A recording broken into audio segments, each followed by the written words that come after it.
Bonjour, voici le corrigé de la fiche de révision sur les fonctions affines, donc l'exercice numéro 1. Première question.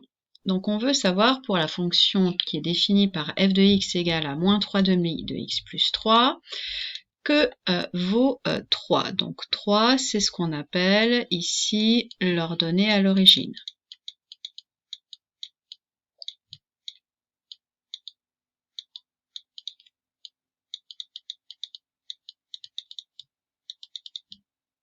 Pourquoi? Parce qu'on est sous la forme f de x est égal à mx plus p. Et nous avons moins 3/2 qui est le m qui s'appelle le coefficient directeur.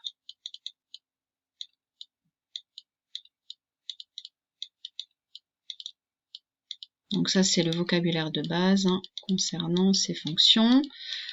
Donc deuxième question, donc quel est le type de fonction? Donc f, comme il est sous la forme donc mx plus p, c'est ce qu'on appelle une fonction affine.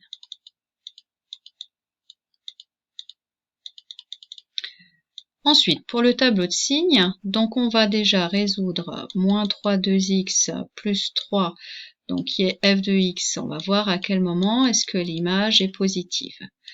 Donc ça se passe lorsque moins 3/2 de x est supérieur à moins 3, qui se passe lorsque x, alors faites attention ici, on va donc diviser par moins 3/2 qui est négatif, donc ça va être inférieur ou égal, donc à moins 3 divisé par moins 3/2, et je rappelle qu'une division donc par une fraction, c'est une multiplication par l'inverse, donc fois 2/3, moins divisé par moins ça fait plus, et il me reste donc que x est inférieur ou égal à 2.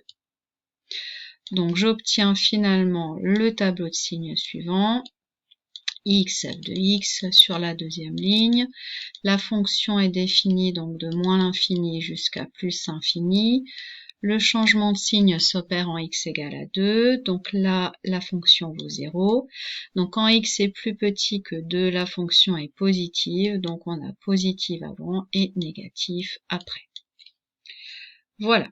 Ensuite, question suivante, donner le sens de variation de la fonction f. Donc là, il faut regarder le coefficient directeur qui vaut moins 3/2. Comme c'est un nombre négatif, alors ça veut dire que la fonction est décroissante.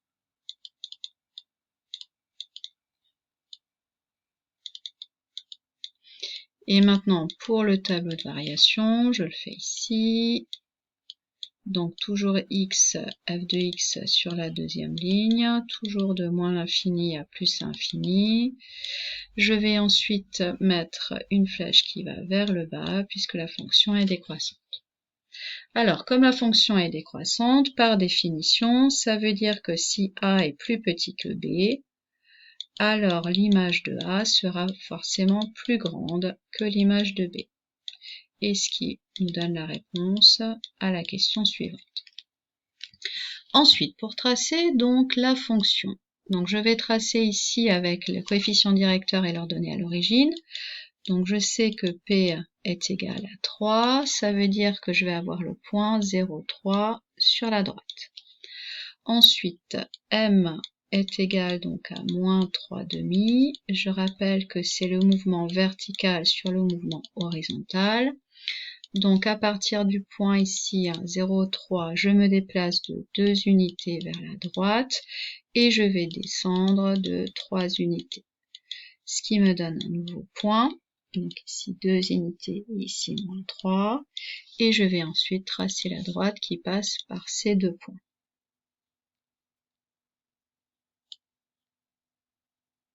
Voilà, ça c'est la représentation de la fonction f. Ensuite, deuxième question. Donc j'ai une fonction g qui est définie par g de moins 1 égale moins 3 et g de 2 égale 3. Donc je vais placer donc les deux points de coordonnées, donc le premier moins 1 et moins 3.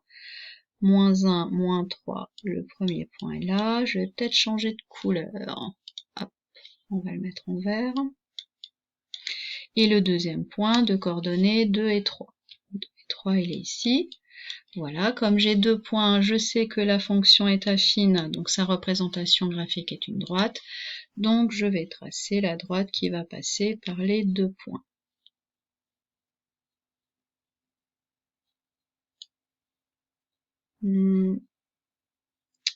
À peu près. Ensuite, comment est-ce que je détermine l'expression de G? Donc là, je vais revoir mon cours avec donc le taux d'accroissement qui est le coefficient directeur. La formule, c'est que c'est f de b moins f de a sur b moins a. Ça marche aussi avec la fonction g. Donc, c'est la même chose que g de b moins g de a sur b moins a. Donc ici, a il vaut moins 1 et b il vaut 2. Donc je vais avoir g de b qui vaut 3, moins g de moins 1 qui vaut moins 3, divisé par donc b ça vaut 2, moins 1, ce qui me donne donc 3 plus 3, 6, divisé par 2 plus 1, donc 3, c'est-à-dire 2. Donc déjà, je sais que le coefficient directeur de G, c'est 2. Donc j'écris déjà que G de X est égal à 2X plus P. Voilà. Ensuite, j'utilise donc un point et son image. Donc par exemple, je remplace X par moins 1. Donc G de moins 1, ça fait 2 fois moins 1 plus P. Et je sais que cette image, elle vaut moins 3.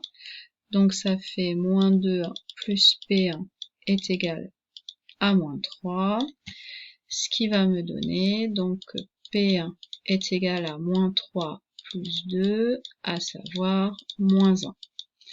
Donc finalement j'ai quoi? J'ai que G de X va être égal donc à 2 fois X moins 1. Voilà pour le corrigé du premier exercice.